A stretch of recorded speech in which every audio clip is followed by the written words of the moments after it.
What's up, guys? Welcome back to Newswave. Well, yesterday, we did see a bit of a blowout from Nintendo's big holiday release in Super Mario Bros. Wonder with some, glowing previews, a lot of hype being built up as well as expectations, with some even saying this could be a Game of the Year nominee, but we'll go over that here today. Also, we are going to be talking about the Unity situation that's actually gotten worse as a major shakeup has hit the company. And we're also going to be going over what looks like a response that was issued from Activision Blizzard saying that, yeah, you could probably expect quite a few games to go into Game Pass when that deal gets done. Guys, if you enjoy these videos, make sure that like button helps out a ton. And if new here to the Spawnwave channel, make sure you subscribe down below. And we're going to start today with Budokai Tenkaichi 4. And this is a game that, while it was revealed earlier in the year, so like 6 or 7 months ago, it didn't really have a lot to show, which made people think that this game is years and years away. Well, we are seeing some things kind of move in the background, but I also think this game could be closer than people were thinking. Let's head over here, though, to Gematsu, where they say Bandai Namco Entertainment filed a trademark for Sparking Zero on September 26th in the United States. Now, sparking is how Tenkaichi is referred to in Japan, and this trademark is very important, was done in the United States. This has led to speculation that instead of calling it like Tenkaichi 4, maybe they have a more original title that falls in line with sparking. It's possible. For example, we saw Sega, they renamed Yakuza, as that was in the US, to Like a Dragon, how it was generally referred to in Japan. It's very possible Bandai Namco could do something similar here with Tenkaichi, but my big thing is I do kind of feel like this game is coming out in 2024. In fact, it could be summer of 2024. I do believe, though, we are about a year at the most away from this game coming up, and seeing a trademark like this, really just Bandai Namco get everything in kind of in line globally at this point with the trademark in the US, makes me think that they are building up for a reveal. That could be a trailer drop.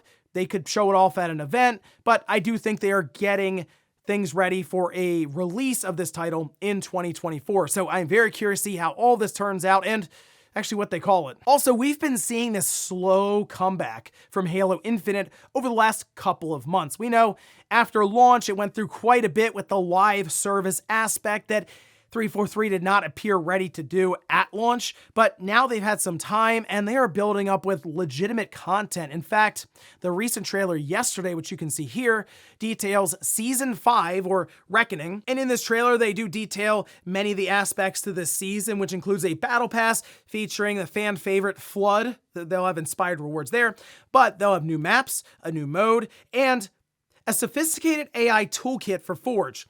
I am curious how far they're going to push things for creators with Forge, and adding in a sophisticated AI toolkit does make me wonder if we get to a point where people who are using Forge can almost make entire games within Halo Infinite. Now, coming later in Season 5, they will have Firefight King of the Hill. They say it offers a refreshing twist on the beloved co-op wave survival mode. Obviously, having Firefight added in is really, really good to see. And it just does appear that 343 is finally figuring things out with this. It just took a bit of time, change of leadership, near full restructuring of 343, but at least now it seems that Halo Infinite is on the right track. Look out for Season 5. That will be launching, though, next week. Oh, and I did want to kind of pose a bit of a warning to people out there who are looking forward to Spider-Man 2, because I've been seeing many spoilers pop up online with social media. Different threads in responses are legitimate spoilers. There are a lot of screenshots floating around of different suits, which, if you're really into like the comic book lore for Spider-Man, these are moments you definitely don't want to have spoiled early. And I've also seen early gameplay snippets go around that show off some of the plot details and just some really cool gameplay elements. So again, be careful out there. We're still like 10 days away, so it's gonna be difficult. Just watch out, because people are even actively trying to spoil Spider-Man 2, so be careful. And guys, with some of the quick news out of the way, let's get into the bigger stuff. Let's start right away with Super Mario Bros. Wonder, that I think is lining up to be a massive, massive seller for Nintendo, especially in the holiday season, but also after the Super Mario movie was such a massive success, seems like the mainstream is already lined up to want to jump into a really good-looking 2D Mario game. And in fact, previews went live all across the internet yesterday, a bunch of new gameplay, screenshots, the whole deal, and we got a lot of details that now we're kind of lining this up as a potential Game of the Year nomination, at least with how things are looking early on. But we can go over some of the details here that I picked out that I thought were kind of interesting. For example, when you're going through the game, you do have that overworld that you can freely roam around, but as you progress through the game, rather than just having one level at a time unlock, it's basically areas of that map that open up. So batches of levels become available to you all at once, and you can kind of pick and choose which levels you want to go through from there. And the thing that I was really happy to hear about are the levels have all kinds of different alternative routes and secret exits, which I think is still one of my favorite parts about 2D Mario games, are having those secret exits that are cleverly hidden, we'll say. And I immediately think back to like Super Mario World on the Super Nintendo. In fact, VGC had a headline that immediately caught my interest, saying Super Mario Bros. Wonder feels like a modern Mario World. So you bring in the idea of a more modernized Super Mario World. I mean, I'm in immediately, right? But then a lot of things were called out, like the personality and attention to detail in the game as these previews were going on. So for example, we've seen Mario reaching back to grab his hat when they go through a pipe. That's a big one. Some of the different background elements, the flowers, different things interacting with Mario as you're running through. Like there's a lot of little details that just add up to the overall experience, and it's something you'll probably appreciate as you go through the game. My favorite headline next to the Mario World one has to be with Nintendo Life. Of course, saying that this is Dark Souls, it's the Dark Souls of Mario games. Somebody has to say that. However, that more plays into the multiplayer side, of course, where you are indirectly kind of influencing people's games as they're going through levels alongside of you, where you can revive them or drop fun little standouts. They'll do hints or other things there. But I do have to say, this is the most excited I've been for a 2D Mario game in quite a while. The new Super Mario Bros. Games, yeah, those were fine, but they just felt very bland to me. This just looks off the wall, and to me, it seems like the developers just had a blast making this game with all the different ideas and a lot of the personality being injected into it. So I understand why people are looking at this and saying, wow, this could actually show up as something rated in the 90s, and maybe it will be there in the Game of the Year conversation, because it just seems like Nintendo is doing a lot with a 2D Mario formula that we've known for so long. So I'm excited to get my hands on it, and it's going to be tough because it comes out the same day as Spider-Man 2. And I mean, it's a great problem to have, isn't it? Just so many good games around you all at once releasing, and that's just October. It's been a year for 2023. Next up, let's talk about Unity, as a massive shakeup has hit the company. We know, like a month or so ago, last month, we had all that information breaking around the Unity engine that was going to be changing their revenue split plan to where it was going to be a pay-per-install method that brought up all kinds of concerns, especially from people who were, 3 or 4 years deep into their game that they're developing using the Unity engine. Then all of a sudden, things just completely flip on its head for how you'd be paying it back to Unity. And a lot of questions around how will you actually track this if somebody decides to uninstall and reinstall over and over again? And what does this mean for subscription services like Game Pass, PlayStation Plus, or even Nintendo Switch Online, as they do a trial program that immediately becomes available, I'm sure, to their own 50 or 60 million subscribers at that $20 tier. Well, Unity didn't have a lot of great answers, and instead they ended up backtracking and coming up with a different kind of revenue split. But to a lot of us, it seemed like the trust was lost, and Unity, they were in a world of hurt there. Well, now it appears that the CEO who basically helmed that entire debacle is now out. This was actually released, we can see this over on Business Wire. They say the world's leading platform, that being Unity, for creating and growing real-time 3D content, today announced that John Riccitiello will retire as president, chief executive officer, chairman, and a member of the company's board of directors, effective immediately. We have a quote here from Mr. Riccitiello, who says, "It's been a privilege to lead Unity for nearly a decade and serve our employees, customers, developers, and partners, all of whom have been instrumental to the company's growth. I look forward to supporting Unity through this transition and following the company's future success." So they have brought in someone to kind of bridge the gap as they are now searching for a more permanent CEO leader in place of John Riccitiello. But Wow, interesting strategy here. Basically, just sunk the company and is just out. There's a good chance that he's probably saying he's retired. That may be a way just to kind of say, okay, look, we'll give you an out. Tell him you're retired.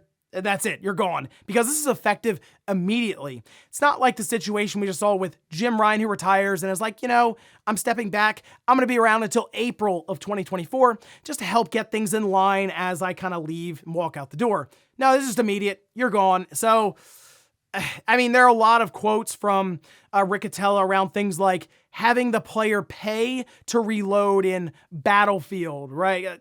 His time with EA, there's a lot of head-scratching quotes that obviously led back to just getting more money out of the player, and in this instance, they try to get more money out of the developers. But this certainly looks incredibly dysfunctional from the outside with Unity, and once again, there's a lot of shaken confidence, I'm sure, even though it does appear that John Riccitiello, hey, he's gone now, we're restarting, we're finding a new CEO who can come in and right the ship, and will lead the way here with Unity for a new and brighter future. Well, we'll see about that one, but yeah, the decision that was done under John Riccitiello was so poor that he's out effective immediately. So I'll be curious to see if Unity can turn things around. They've at least introduced a new revenue split that does seem favorable, but the question remains, can you trust Unity after what they pulled out of nowhere? I guess we'll see. Next up, let's talk about Activision Blizzard and the deal that appears to be wrapping up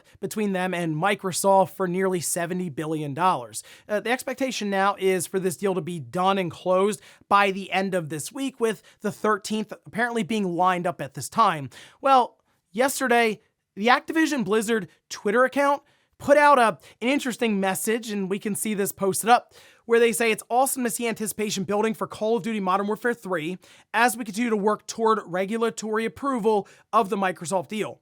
We've been getting some questions whether our upcoming and recently launched games will be available via Game Pass. While we do not have plans to put Modern Warfare 3 or Diablo 4 into Game Pass this year, once the deal closes, we expect to start working with Xbox to bring our titles to more players around the world, and we anticipate that we would begin adding games into Game Pass sometime in the course of next year. Now, over on Windows Central, who did have a report around this statement, they do push back a bit on the idea of games going in next year. This from Jez Corden saying, despite this statement, and per our own sources, we expect to see a ton of new games hit Xbox Game Pass the very minute the deal is finalized. So, in this case, according to Windows Central, if the deal closes at the end of this week, we could maybe see games start to go in before the end of October. And if you take a look, this was just over on Pure Xbox, who started to kind of make a list of different games that maybe could go into Game Pass after that deal closes. And the list you can see is it's a lot of Call of Duty. There are still a lot of question marks around which Call of Duty games can go in, specifically the newer ones that still had deals with Sony when it came to marketing and all of that. But you can see like the Crash Bandicoot games are in there. Diablo, you start dropping Diablo in there, it's going to get people pretty excited. Prototype 1 and 2, Sekiro, Shadows Die Twice. You can put King's Quest in there. Really the idea is there is a lot of content that could just appear basically overnight. The other interesting aspect, again pointed out by Pure Xbox, there are a lot of games that are delisted specifically due to licensing issues. I do wonder if Microsoft would decide to come in and maybe shore up some of those licensing disputes just with, money and bring some of them back to put into Game Pass. Like the Transformers games, those seem obvious and I would love to see that. But even something like Deadpool would make a ton of sense considering there's a Deadpool movie coming up and that's going to cross over with Wolverine, and that seems like a lot of interest could come to Game Pass. Even though Deadpool is an older game, it's still a Deadpool video game. It could help. So that's something that's really, really interesting to keep an eye on. After that deal closes, how long until we start seeing games just drop in to Game Pass and really add a ton of value to that service almost overnight. So keep an eye out, because once that deal gets announced that it's closed, things will certainly get interesting. And in our last bit of news, let's talk about PlayStation Plus Extra and Premium, as it appears some of the games heading into the service have leaked out a bit early. Now, we can see this posted up by D-Labs, And they do mention that these games will be announced on October 11th, and they just have like a handful of them here. We should see more games also getting revealed. But starting at the top, we have Gotham Knights, The Dark Pictures Anthology, Disco Elysium: The Final Cut, Far Changing Tides, Gungrave Gore, Elite Dangerous, Dead Island Definitive Edition. That's not the newest Dead Island. That would be like the older one that I guess was on the 360, and then they kind of repackaged with that Definitive Edition, moved up to the other systems and PC. And then Alien Isolation, which is an awesome title and makes a lot of sense to have for like the Halloween kind of spooky time. That makes sense. We should see other games as well as premium titles. Remember, we should have some sort of retro offering, as limited and poor as it may be. We should see at least something in there. And there is one other aspect to this. There was a screen grab that someone made where it appeared that some of the advertising went up a bit early on the PlayStation Store, and it shows, yes, Hogwarts Legacy, although I feel like that's a trial that's going to happen, and then Last of Us Part 2. I do think it would make sense to have Last of Us Part 2 go in there, but it is interesting because we just talked about that remaster that got kind of thrown around with that LinkedIn post. And it makes me wonder if maybe that's something they would even have set up as an upgrade from the PlayStation Plus premium side. But who knows, maybe they just say it's not applicable with that update. You have to have the game owned or buy the director's cut that they release maybe next year. But I think so far from what we're seeing here, looks all right. I mean, Gotham Knights, that just went into Game Pass. Yeah, WB's trying to get, I'm sure, whatever money they can for it. Here it is in Game Pass. Here it is in PlayStation Plus. But we'll see what else they have, especially on that premium side. Cross my fingers for some PS2 stuff, but probably expecting disappointment on that one. And before we go to the comment of the day, we're taking a look at the poll that I posted up yesterday. We're asked, have you played Last of Us Part 2? 69%. Good job, everyone. Says no. 31% say yes. And that's the thing. I'm sure there are still many people who have just not played Last of Us Part 2 yet. Some may have just stumbled across Last of Us Part 1 on the PS5 and they're looking around for Part 2 and, oh, it's just a PS4 game. I'm sure in Sony's mind, if they can move it up with a director's cut, even a $10 upgrade path for people who already own it, but maybe they could wring another 1 to 2 million sales out of that PS5 version, that's probably worth it to them. And they'll also be able to put the PS4 version into PlayStation Plus, just continues to add more value to it. I'm just more curious what they can add to the game, barring just new content, to make it feel like you would want to upgrade to it. And we'll finish up with the comment of the day, as you're seeing here. This is from Wow, who says, I discovered Lunar Silver Star Story on PS1 because of a rental store. Quickly became one of the top favorite RPGs for me. I missed the whole rental store browse. Yeah, that was a different kind of feeling, by the way. When you go into the rental store and see all these games, you could pick one.